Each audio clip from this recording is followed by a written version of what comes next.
እኔ ስራ ወዳድ ባልሽ ነኝ እንጂ አንቺን መንከባከብ ሞግዚትሽ አይደለም። ስሚማ ጓደኛዬ እየተንከባከበኝ አይደለም፣ ጊዜ እየሰጠኝ አይደለም። ስለማይወደኝ ነው ወይስ የምር ስራ በዝቶበት? ወንዶች እንደዚህ አይነት ጸባይ የሚያመጡት እኮ ሌላ ሴት ሲለምዱ ነው። የምርሽን ነው? በምን ማረጋገጥ ይችላል? ዛሬ መፋታት አለብን፣ ሽማግሌዎች እየመጡ ነው። እሺ በቃ ጓደኛዬ እደውልልሻለሁ። ሰን ወዴት ነው? ወደ ስራ እየወጣው ነው። ምን ነው?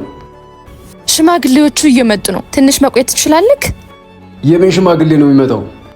ሰን በዚህ ሁኔታ አይደለም ለዘላለም ለአንድ ሰከንድ እንኳን አብሬ መቀጠል አልችልም። ምን ተፈጥሮ ነው? እየናፈኩ ካላገኘው ጊዜ እንድትሰጠኝ ፈልጊ፣ ጊዜ ካልሰጠኝ በምፈልግ ሰዓት ካላገኘው ምን ትሰራልኛለህ? ኦኬ ገባኝ። ታዲያ ሽማግሌዎቹ ምን ይሰራሉ? እኔና አንቺን አብሮ ሲያኖረን የነበረው እኮ ፍቅራችን ነው እንጂ ሽማግሌዎች አይደሉ። ያን ያልነበሩ ሽማግሌዎች አሁን ምን ሊሰሩ ነው የሚጠሩት?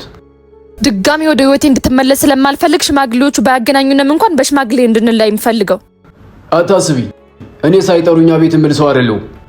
መሄድ ከፈለግሽ ዝም ብለሽ መሄድ ነው እንጂ ሽማግሌዎች መጠራት፣ ጭቅጭቅ መፍጠር አስፈላጊ አይደለም። እኔ ስራ ወዳድ ባልሽ ነኝ እንጂ አንቺን መንከባከብ ሞግዚትሽ አይደለሁም። አንተ ሰን የተረገምክ፣ በምን ቀን ነው ካንተ ጋር የተገናኘሁት? ባልና ሞግዚት ለይተሽ የማታውቂበት ቀን ይሆን?